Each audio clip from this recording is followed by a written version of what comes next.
Hi Halo, I'm Charlie Chun. Today we're going to be going over some summer safety tips to help you out. We wanted to talk to you about 5 different ways that you can walk your dog in this heat. Tip number 1, asphalt is on average 51 degrees hotter than the air temperature. The way that we can make sure we don't burn our dog's paws is you're going to take the back of your hand, press it on the asphalt for 7 seconds. If it's too hot for your hand, it's too hot for your dog's sensitive paws. Tip number 2, we want to try and exercise our dogs earlier in the morning or later in the evening. Exercising during the hottest part of the day, the middle of the day, can be potentially dangerous for your dog. Tip number 3, try to avoid asphalt altogether, but if you must, try dog booties or a cooling jacket. Tip number 4, always give your dog access to water. You never want to force them to drink, but if you need to encourage them, you can use frozen peas and add that in. You don't want the water to be too cold because that can actually cause their blood vessels to constrict, which will be contradictory to their blood flow. This is how they cool themselves down. You want them to be able to pant freely, so make sure you never force them to drink. Tip number 5, if you're worried that your dog is beginning to get overheated, there are a few things that you can try. The first one is dip your dog's paws in water. Make sure the water, again, is not too cold. We don't want to constrict their blood vessels. Good boy. Good boy, thank you. Another way to cool your dog down is to use a wet towel. You can use this on their underbelly, in their armpits, and on their ears. This will help them regulate their body temperature.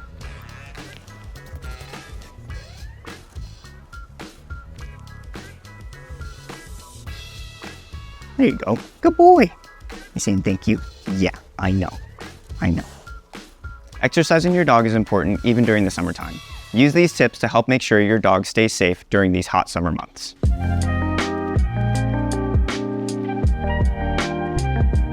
When it's hot, something to look out for is GDV, also known as bloat. Bloat is when a dog excessively takes in food, liquid, or gas, and it causes the stomach to fill. When the stomach fills, it can actually twist or flip altogether. When a dog experiences bloat, it can be potentially fatal, so it is very important to take your dog to the vet immediately if you notice any of these signs. These signs can look like abdominal swelling, dry heaving, or sensitivity to touch. Ways to help prevent this from happening to your dog is monitoring their water and food intake 20 minutes before and after exercise. If the dog intakes too much water or gas at once, it can cause the stomach to fill. Did you know that dogs don't sweat? They're not able to cool themselves off the same way that we do. They cool themselves off or regulate their temperature through panting. Here are some things to look out for to make sure that your dog is not overheating. 3 signs that your dog might be overheating might be drooling or excessive panting, tongue out to the side in red, or in more serious cases, vomiting or mobility issues. If you notice these more serious signs, you should take your dog to the vet immediately. If you suspect that your dog is overheating, it's important not to put them in water that is too cold. Even though you're trying to cool your dog down, this actually constricts their blood vessels and then they aren't able to regulate their body temperature. So if you do want to cool your dog down, make sure it's room temperature water and you lightly dab the water in their pits, tummy, or on their ears. Since dogs regulate their body temperature through panting, it's very important we never want to leave them in a hot car. Since the air around them is hot, they will not be able to cool themselves down.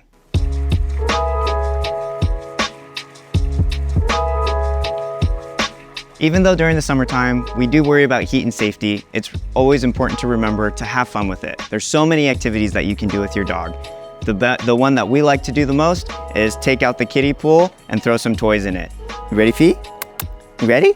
Let's go. Good girl, yay! Here we go. That's very good.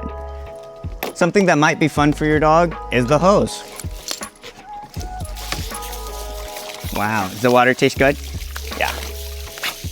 It always tastes better at the bottom of the pool. Good girl. Oh, that's so nice.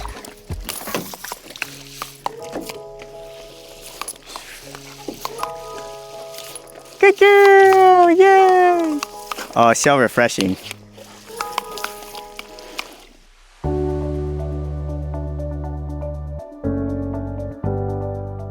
If your dog hasn't been in a kiddie pool yet, a good way to help them is to use treats, or you can use a toy.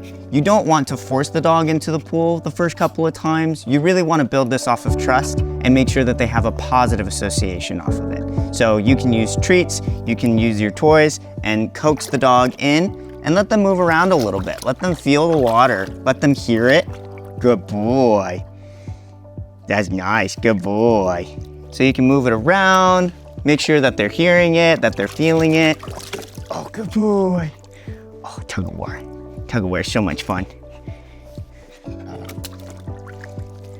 Go get it. Good boy, there you go. Very nice. You can see how I'm kind of lightly just dabbling it.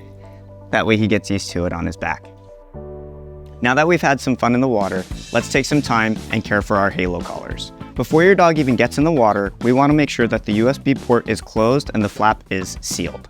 After your fun time in the water, if you notice any moisture around or in the port, here's some steps to follow before you put it on the charger. If you notice water in the USB port, simply turn the port so it's facing down and gently tap to try and get rid of the water inside that port. After, you can allow the excess moisture to evaporate naturally. This should take about 1 to 2 hours. If anything other than water gets into your collar, use fresh water to rinse it out and use a soft cloth to dry out the collar. Thank you so much for joining me today. I hope everyone has a wonderful and safe summer. I'm Charlie Chun. I'll see you next time. Bye, Halo.